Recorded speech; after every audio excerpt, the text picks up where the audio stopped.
Hey, Kat here from Minnesota Goes to College. This video covers some of the main myths around financial aid. And in order to help make sense of things in your classroom and in your conversations with students, we've invited financial aid director Jeff Olson from Bethel University to help us make sense of all of it. Thanks for watching. And we're going to go through some common myths about financial aid. You can see on this screen the different myths we'll talk through, and we've got one or more slides to talk about each of the myths. So let's jump right into this first one, the idea that my family makes too much money. That's a common myth, and I remember a time when a parent came into my office a number of years ago. His daughter was a student at Bethel University, and he came in and he just said, "Mr. Olson, I can't afford to pay for Bethel anymore." And that's not an uncommon conversation because of our cost. But as we explored the reality, we discovered that this was a very needy family. He just had the capacity to pay the school bill and kept doing that. But this was a family who was eligible for Minnesota State grant. And in having the conversation with him, we're able to help his daughter apply for aid. Many families presume that they make too much money, but that idea of too much is all over the board. And so the reality is there's no income cutoff to qualify for federal student aid. Anybody who wants to take out a student loan needs to do the FAFSA if they want to borrow through the federal student aid program. And the best advice, especially for the first year, is encourage families to go through the free application for federal student aid so they don't leave any rock unturned. Second, this next slide illustrates for you as an example. This is something I put together doing net price calculators at a number of schools, and you can see the names of the schools across the top of the page: Anoka-Ramsey Community College, U of M, St. Cloud State, Harvard, University of St. Thomas here in Minnesota, and Bethel University. And the reason I brought this in is to look at the row where it says gift aid. Gift aid is the sum of grants or scholarships. This is a simulation assuming that the student is a Minnesota dependent. There is a family of 4, including 2 parents and 1 college student, and the family's income is it's around $50,000 to $60,000 per year. But what you can see is the significant difference in how much gift aid students get at different colleges. Anoka-Ramsey, it's about $3,400. U of M is about $15,000. You jump over to Harvard, $72,000. And that key is families are not going to know how much gift aid they will receive unless they go through the FAFSA process. So this is an illustration of one family getting very different amounts of grant or scholarship at different schools, but the family will have to apply for the FAFSA to understand, is there any gift aid available in most cases. The second myth, I need to file my taxes before completing the FAFSA. And this might be a little bit dated. Before we moved up the timeline on when students could complete the FAFSA, this was a very common concern because families were expected to use the prior year tax information. In our current timeline, where students can complete the 2021 FAFSA as early as the October 1 in 2019, and they're using income from the prior year, from 2018, most tax filers, this is not an issue. However, you still have the conversations with students and parents who did not file their taxes.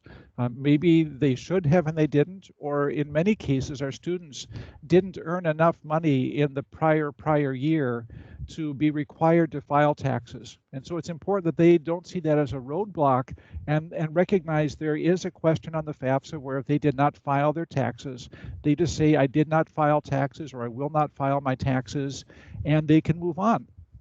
The FAFSA will ask some questions about how much they earned from work.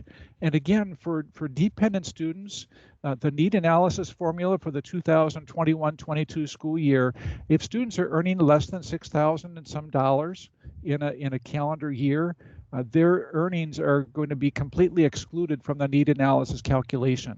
So for those students who are really struggling with, I don't know exactly how much I earned in 2019 for the 2021-22 school year, if they say, well, I think I earned about $2,000, it's okay to put down that $2,000, and whether it's $2,000 or $6,000, the results will be the same.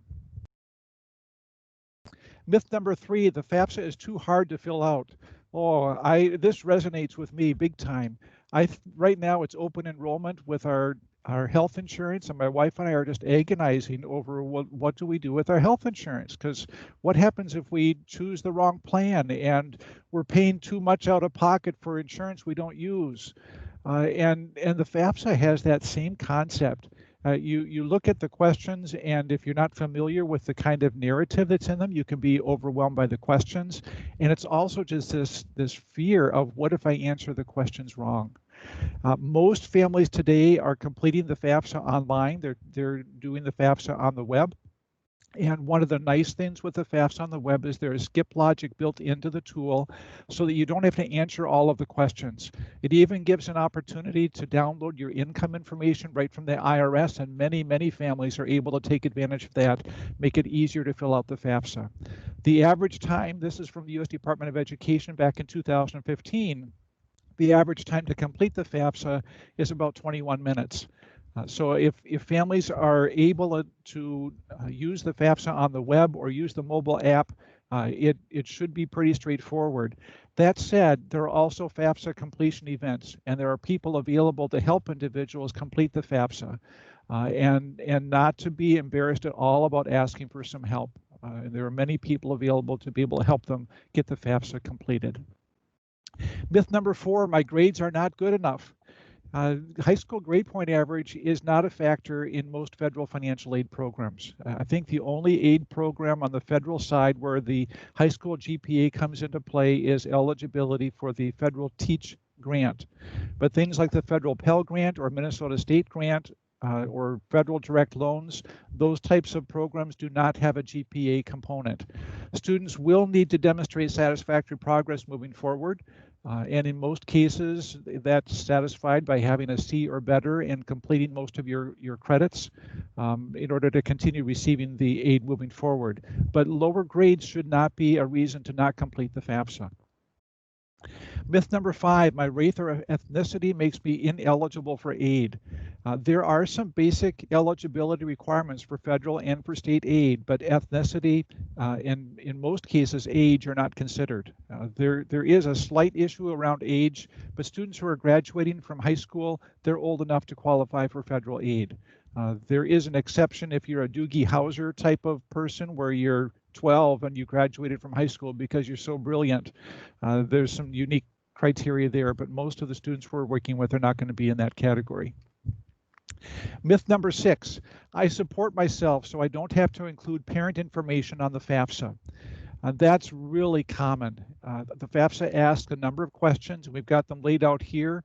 These are questions from the 2020 to 21 FAFSA, and if students go through and answer all of these questions as no, then even if they are living independently and they're working and providing all of their own, paying all of their own bills, parent information is going to be required on the FAFSA.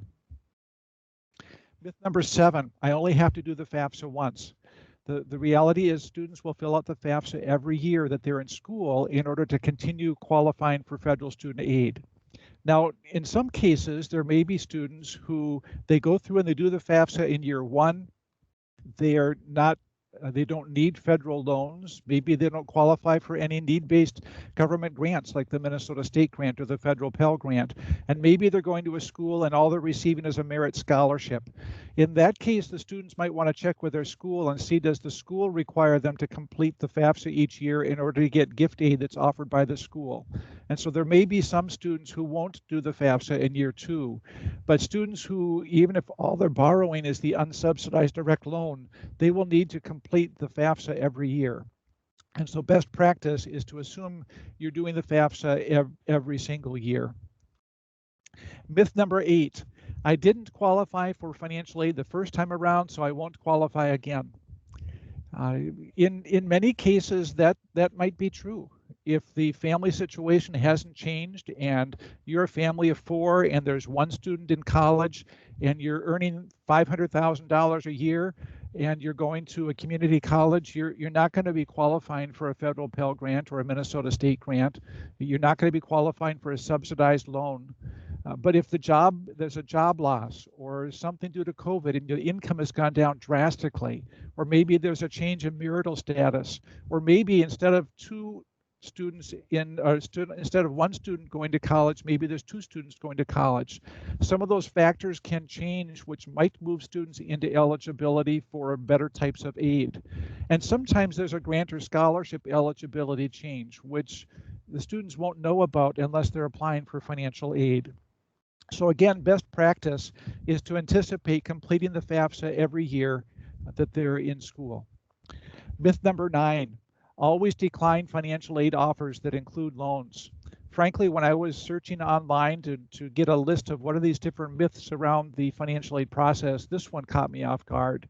I was really surprised that there was an understanding that families should decline a financial aid offer that includes loans. When we look at results of surveys like Sally Mae's survey on how do families pay for college, in really round numbers, roughly a third of the gift aid or a third of the money that goes to pay for college is in some form of grant or scholarship.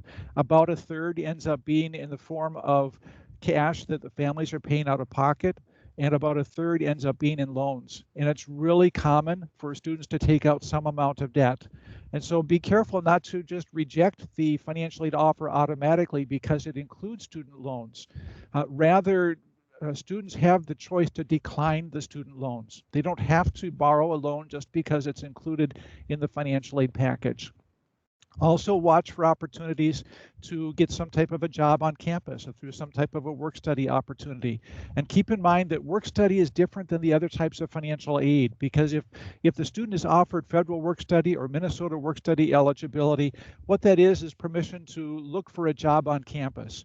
And so the student will need to jump through those other hoops and apply for the job, get hired, and then start working the job, and will typically get paid on whatever the payroll cycle is. Maybe it's every 2 weeks that the students will get a paycheck, and that will go to the student, and then they can use that to pay down their tuition, or they can use it for other personal expenses while they're in school. Myth number 10, I can't appeal my financial aid offer. Students do have the opportunity to appeal, and for lots of different reasons. What we can see on the slide here are categories that in the financial aid office we call special circumstances. And some real common examples would be where there's been a huge change in income. Maybe that's because of a job loss. Maybe last year there was a big bonus and you're not receiving the same bonus this year. And sometimes it's real high out-of-pocket expenses, like for medical expenses. Sometimes it's a dependency override, where there's a circumstance where the student goes through and answers all of the questions on the FAFSA, and it shows that the student is supposed to provide parent information, but that student might be in a case where they're living with grandma and grandpa. They don't know who their dad is, and mom perhaps is in prison. And the student needs to reach out to the financial aid office to say, these are my unique circumstances. And those are, frankly, they're very hard conversations. But they're conversations that the financial aid offices all across the country are prepared to have with students. And hopefully we have those conversations in a very gracious way, and give the students and the families opportunity to explain these unique challenges. And then the aid office is in a position to say, we think we can make some changes to your FAFSA which might move the student into eligibility for more aid. Now, having the conversation and submitting the appeal does not always mean there's more aid. There are some students that when they do their FAFSA, the expected family contribution is a 0, and they are the neediest group of students to begin with. An appeal in that case probably won't result in any additional gift aid. And there are some students that are at the completely other spectrum. They do their free application for federal student aid, and the FAFSA says the family can contribute $500,000 a year. Their income goes down by half. They can probably still contribute $300,000 of income a year. But that's not to say don't apply and don't have the conversation. If you ask for help and explain your circumstance, at least you're giving the financial aid office the opportunity to say, are there resources available? And if so, they're eager to be able to make those available to the families. So the key is have the conversation with the financial aid administrator to discuss those unusual circumstances and understand what their appeal process is. And for new students who are applying to more than one school, that conversation will have to happen at each of the schools. And the answer might be different depending on what school the student is attending. Myth number 11. I should wait to complete the FAFSA until after I'm admitted to college. This is a really common question. It comes up all the time at financial aid nights when we're talking with prospective students and their parents. The students don't have to wait until they're admitted. And that's part of the benefit of being able to go out and do the FAFSA as early as October 1st for the subsequent fall term. Students can list up to 10 different colleges that they're thinking about attending. And then when they apply they're going through the admissions process at each of those schools, once they're admitted, those schools will then have the FAFSA data and they're in a position to move forward in preparing a financial aid offer for the schools. When students complete the FAFSA, you have to list at least one school, but you may list up to 10 schools at a time on your FAFSA. One of the questions, I reached out to the financial aid administrators here in the state of Minnesota just a few weeks ago, and I asked them about their 21-22 FAFSA process. And one question I asked is, what do they recommend for high school seniors who are graduating from high school in the spring of 2021 in terms of when they should submit their 21-22 FAFSA, assuming the student is only applying to their institutions? And you can see the results. Almost all of the schools, 54 schools responded. Almost all of them said, do your FAFSA in October or November. The next question I asked the financial aid administrators is, when do schools begin sending out their 21-22 financial aid offers? Now, in the prior slide, schools are saying, do your FAFSA in October or November. This is now saying, when are the schools going to tell the student how much financial aid eligibility you'll receive? And you can see there's only one school that said they'll send out that financial aid offer information in October. 4 in November. Some of them don't begin sending out financial aid offers until April. So while there's a push to try to get the FAFSA turned in early, families should be prepared. In many cases, there will be a delay in when the financial aid offer will come out.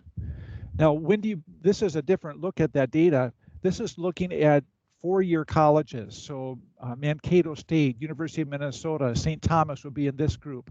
And you can see the data is broken down by for-profit institutions, not-for-profit, and for public. And it's more common for the not-for-profit colleges and universities to send out their financial aid offers before January 1st. It's more common for the public schools to wait and send out their offers after January 1st. So don't believe that just because you're not hearing from the school, you won't hear from them. Different types of schools have different timelines and when they're able to communicate financial offer information to students. It's more drastic when you look at the two-year schools. And this is the response from financial aid administrators at 21 two-year colleges, community and technical colleges, and when do they begin sending out financial aid offers to students. And it's very common at the two-year schools that the financial aid offers don't start going out till April. And that's primarily because they have to wait for some decisions to be made on what will tuition be, what will the Pell Grant formula be, those types of things before they can send out the financial aid offers. So again, depending on what colleges, universities students are looking at, the idea of completing the FAFSA early is important so you don't miss out on something, but also be prepared there may be a delay in when students hear back from the colleges and what type of financial aid is available. This last question was new. I haven't asked this of the financial aid community before, but Minnesota financial aid administrators asked them for students who are beginning in fall of 2021, what's the deadline for institutionally controlled grants and scholarships, excluding something that's competitive. If they're competing for an athletic scholarship, or they're competing for a music scholarship, but the normal kind of academic scholarship or need-based grants. And what we see is in the vast majority of the colleges that responded to the survey, these 50 different schools, what they're saying is complete your FAFSA way back in October. We're going to wait a little while to send you the financial aid offer, but you're not going to miss out on any of this normal financial aid money, even if you wait and complete your FAFSA not until May or June. Myth number 12, there's only one FAFSA deadline, and this builds on the last few slides we've been looking at. There's actually 3 deadlines that students need to be aware of. On the FAFSA itself, for the 2021-22 school year, it will say that the federal deadline is June 30 of 2022, the June at the end of the academic year. But states have a deadline as well. And in the state of Minnesota, to qualify for Minnesota State Grant, students need to have applied for the FAFSA within 30 days of the beginning of the term in order to qualify for state grant for that term. And schools may have deadlines of when students need to submit the FAFSA as well. So it's important to check into the school and see if they have an earlier deadline. Many of them may have a priority date. At Bethel, for example, our priority date is April 15, prior to the beginning of the fall term. And the idea there is if students can turn in their FAFSA by April 15th, then we feel like we can turn around a financial aid offer before May 1 and help them make a decision. But the quality of the financial aid package will be the same if they turned in their FAFSA in October or if they turned it in April. The dollar amount they're getting from Bethel would be the same. Bottom line is there can be multiple deadlines, and make sure that students are checking into the federal, the state, and any institutional deadlines regarding completing the FAFSA or other aid applications. Myth 13, I should share my federal student aid ID or FSA ID with my parent or my parents. Fact is, you should not be doing that. And this is a delicate conversation in many families. When I do a financial aid night, I sometimes tell the story of my experience with my daughter. My wife and I have 4 kids, and sometimes it was difficult to connect when it came time to doing the FAFSA and sitting down together to do the FAFSA. And I've worked in financial aid for a long, long time. And I thought to myself, well, I'm just going to do my daughter's FAFSA for her. And I sat down and I started trying to do the FAFSA for her. This was, I don't remember if this had to do with the FSA ID, but it was just the FAFSA completion. And I started filling out answers to questions about my daughter, and I was putting my own information in. And I got about a third of the way through, and I realized this is such a bad idea. And when I have conversations with families who are having issues around their students' FAFSA, one of the areas where it oftentimes is the root of the problem is the parent filled out the FSA ID for the student and they've got their data mixed up. And the parent filled out the FSA ID and they put their email address instead of the student's email, or they put their date of birth instead of the student's date of birth. It's so important when completing the application for the federal student aid ID, student applies for the student's federal student aid ID, parent applies for the parent's FSA ID, and really should not be sharing that information with either. This is one of those growing up moments where the parent has a conversation with the student and said, this is something you're responsible to understand. The federal student aid ID is your signature. You need to keep this password safe. Myth number 14, completing the FAFSA is unsafe. That's a fair concern. And when we think about all of the different ways that information you're putting online can be compromised or stolen, it's important to recognize that from the perspective of the U.S. Department of Education, they take the secrecy and the security of the FAFSA information very, very seriously. The data that you enter on your FAFSA is encrypted, and depending on the strength of the browser you're using, so if your browser is up to date, your FAFSA data is going to be very, very secure.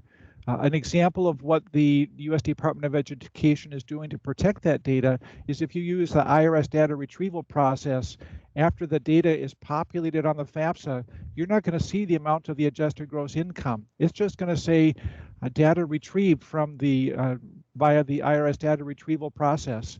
And one of the reasons that's happening is to prevent anybody from somehow seeing that data on the screen and copying it down.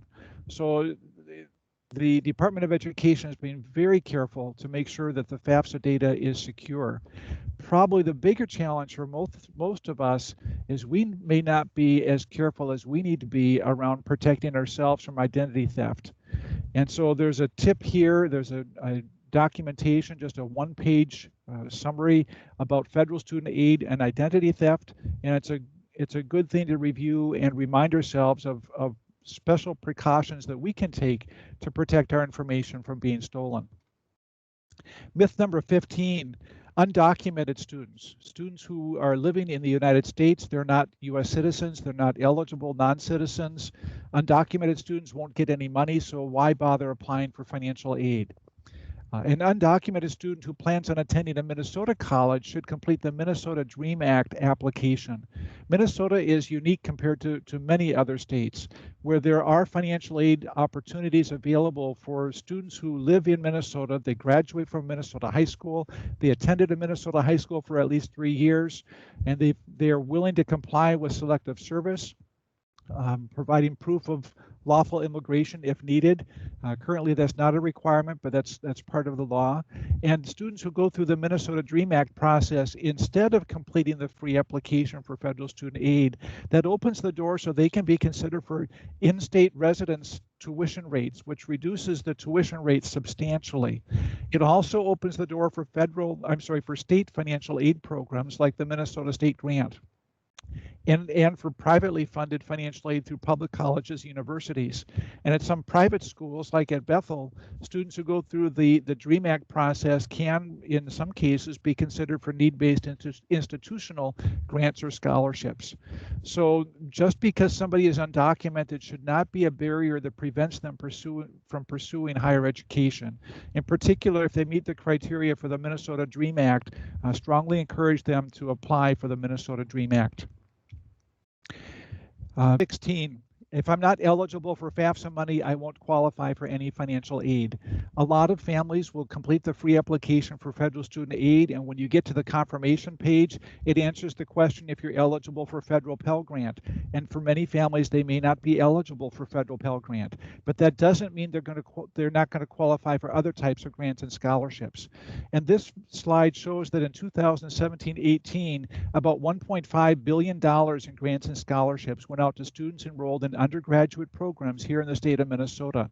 About 60% of that money came from colleges and universities, about a quarter from the federal government, and most of that's that federal Pell Grant. About 13%, over $200 million, was in the form of some type of money from the state of Minnesota. Most of that is probably Minnesota State Grant, and there's also some private money. And so the way you apply for the college grants and scholarships, the federal and state, is you complete the free application for federal student aid, and then at the college you also see if there's some other application process that's needed. But by completing the FAFSA, even if you don't qualify for the federal Pell Grant, you may be eligible for other types of grants and scholarships.